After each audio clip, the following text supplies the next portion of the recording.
subject that's got science, technology, engineering, art, and maths. Now, you might do projects that have all those things in it. You might do projects that have one or two of them in it. You might do a project that's about design and the environment, so that's probably looking at more your art, your technology, and science. So some projects will have more one way or the other. There's ones where you actually use cameras to take photographs of microscope slides. So that's science and art.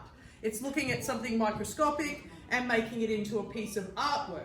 So there's lots of elements and lots of different projects for you to choose from in STEAM. So what I want to talk to you about though to start with is just why we even do it as a subject, what it's about and the way of thinking. And it's really about projects and you learning for yourself about things. Like I'll help you and the projects have structure, but it's really about a way of thinking. And you can apply this to any subject you do. This is not just for in this subject. If you learn a new skill in here, you can apply it elsewhere. If you learn a new technique for taking photos or making a video, or you want to use the laser cutter for a project for humanities. Once you've learned how to use these things, I won't limit you to them. I don't own them, okay? The school does, and you're a student here. So even if you're not doing STEAM in the future, you can use the 3D printer and the laser cutter once you've learned how to use them, all right? So there's lots of interesting things.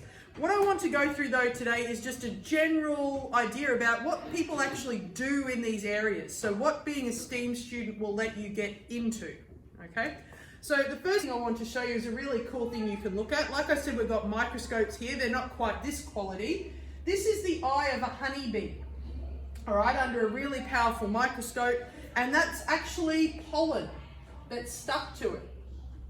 Right? And it actually won a photography award, this picture. Now, looking at things like that, that's very scientific, but does that just make you curious and interested and you look at it and you sort of go, what is it? And you go, oh, it might be the eye of something. It gets you thinking. Yes, it's a bee's eye with pollen all over it. So this part here is the eye. So it just gets you thinking. So that's scientific, but it's also got elements of art and other things. This guy here, he just loves photography and he also loves insects. So his goal was to make really high resolution pictures of insects. And what he does is he has over 10,000 images of this insect and he uses technology to layer them over each other to get the best quality picture he can. Because what's often the issue with if you take a photo of something that's really, really tiny and then you try to make it really big? Yeah, it gets fuzzy and blurry. So his actual real picture of this, which is high quality, is bigger than this TV. So he found a way to take his picture of a tiny little insect and make it really big and really high quality, just because he loved insects, which is a very cool thing to do. So one of the major ideas in STEAM is something called innovation. Does anyone know what it means to be innovative? What does it mean if you're an innovative person? What do you think? Your mind is spread out and you come up with more ideas. Perfect. It's about coming out with ideas and you don't limit your thinking. That's a really good definition. What else? What do we also think of as innovation? Maybe adapting. Adapting. Another perfect word. Does it have to be brand new to be innovative? Definitely not. Can people take things that already exist and make them have a better or more useful purpose? Yeah. That's innovation. So what I love about this, Red Bull, I'm sure most of you have heard of Red Bull, the brand, and they're very much into extreme sports and things. They have one of the best sports analysis departments in the world. And why they're really cool is they use heaps of technology. They've taken things that have purposes for different things and they apply them to their sports. So these two guys are trying to become professional surfers. And they actually use technology in a different way. So they have things like here, like heart rate monitors, so that their coach can be on the beach and see what their body's doing. They wear things like goggles to see, and these caps to see what their brain function's doing. This watch, they came up with this way of, if you're surfing in a competition, it would be really cool to be able to see your last wave back and the moves you did and how you went. So he can actually live stream from the beach back to his surfer so he can watch it while he's out in the surf. All right, virtual reality goggles to see what they're doing. They can see how fast they're stroking to catch waves. So really cool use of technology that was for different things, and they're going, we want to be better surfers, how do we use it? These ones are swim ones, so these ones do actually stay on him. What these ones actually let him do, it's got a small camera on the side here, so when his coach can see him selecting waves and paddling for waves, and they can analyze that, which is really cool. So another technology which I really love, because I love the environment and looking after the planet, these people here have made what's called a smart fin for surfboards, and people already are going surfing. So what they do is they clip this fin onto their surfboard, and down here there's a little sensor, and it actually will record pollution in the water and temperature and things and send it back to a phone app. So people are already surfing, and these people went, well, how do we collect data on the environment? Let's just get all these people that are already out in the ocean all the time to collect it for us. So little sensor, just clipped onto a surf fin. That's innovative. You'll have an opportunity to learn about coding. Put your hand up if you've done some sort of coding before. Perfect. So we have things in here. We have Sparrows. We actually have. Is that floating? No, that's not floating. It's on the table. We also have those Sparrow RVRs, which are bigger ones now that are like vehicles that flip over and things. So there's those that you can use. We have things like this. I love this sort of idea. This is very innovative. This lady, I would like to make circuits without using lots of wires. So she actually came up with an ink that's conductive, means it conducts electricity. So you can draw circuits with a pen, and that will conduct electricity from the battery. Whoa. So innovative, cool idea. We have some of those if you would like to use them. There's a project that uses those. It's probably one of my favorite innovative ideas. So what these two young guys did is there's something that their prototype called Sign Aloud gloves. And they said there's all this technology now that can sort of track motion and register how people are moving and doing things. And they thought, we have a friend, he is deaf, so he can't hear and doesn't speak, uses sign language. How can we communicate better, or how could people that don't know sign language communicate better? So what happens is they develop this system, and you can see here, these are just Arduinos. We have these circuits here. They took little circuits that you can use, they attach them to these gloves with sensors, and what it actually does is it takes one person's sign language and then turns it into verbalized, computerized words, so they can communicate. How cool and innovative is that? So people that couldn't just easily communicate, talk to their friends, they did that. There's another one and a person can wear like Google glasses or glasses, and the words will come across like a closed caption. Really cool idea. Okay, have you seen that? Yeah, I've seen them. Yeah, interesting. And another one that I heard of that was really, really good is living in a big city in America. There was a guy that's not much older than you, and his granddad lived with them.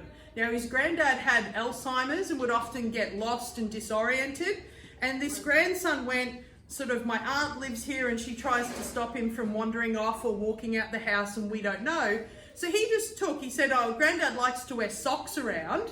So all he did is took a little, like a tracking chip, put it in the back of his granddad's socks. So on the phone, it would ding and the aunt would know if he was trying to walk out the door and things.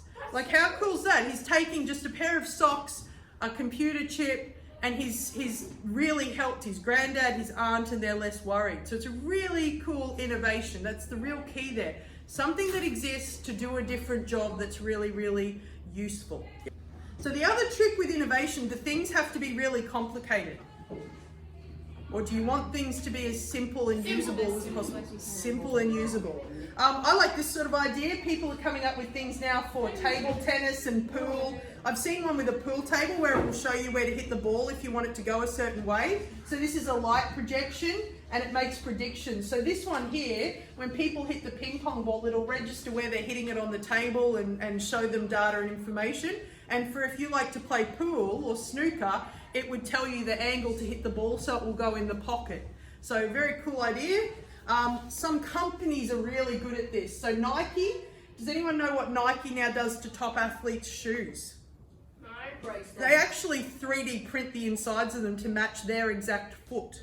So they'll scan their foot and then they'll 3D print in rubber the inner sole that exactly matches their foot. To make it fit the shoe. Perfectly, yeah. So if you're a sprinter at the Olympics and you need a really exact shoe, they have on file, and they just go to the 3D printer, put it in, 3D prints this person's inner sole for their shoe. Nike, Adidas is really good at it too. Does it shape out their toes? You could, if you wanted to, if there's people for certain things, and like sprinters like less at certain parts, so they can model it to exactly the sport that you're doing even, which is really interesting. I like ideas like this. This guy used to go around to houses that were being built, and they'd have lots of buckets lying around, and he liked skateboarding, so he actually came up with a way that he'd get the buckets, make them flat and turn them into skateboards. He's got like strong, you know those strong big tubs that can be at work sites?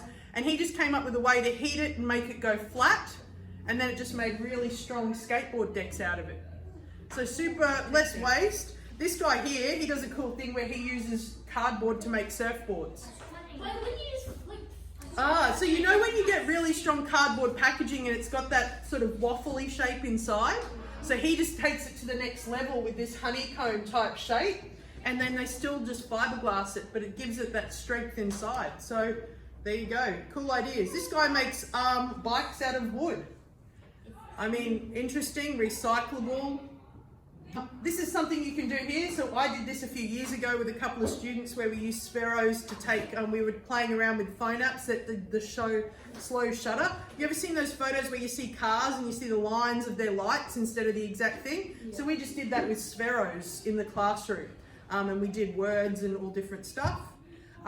There's things like this. This is a Ferrofluid. So this is magnetic liquid, the black stuff, and it's just got paint in it. So there's ways of making things like that. This guy here, he paints out of bacteria that glows. So if we actually looked at that picture during the day, we wouldn't see anything. It would be almost clear. Tonight, the bacteria glows. So we get that stuff. You can get that at the beach every now and again. So glowing bacteria for art there. Mathematics, we have a project. This can be one of the first things you choose to do with origami.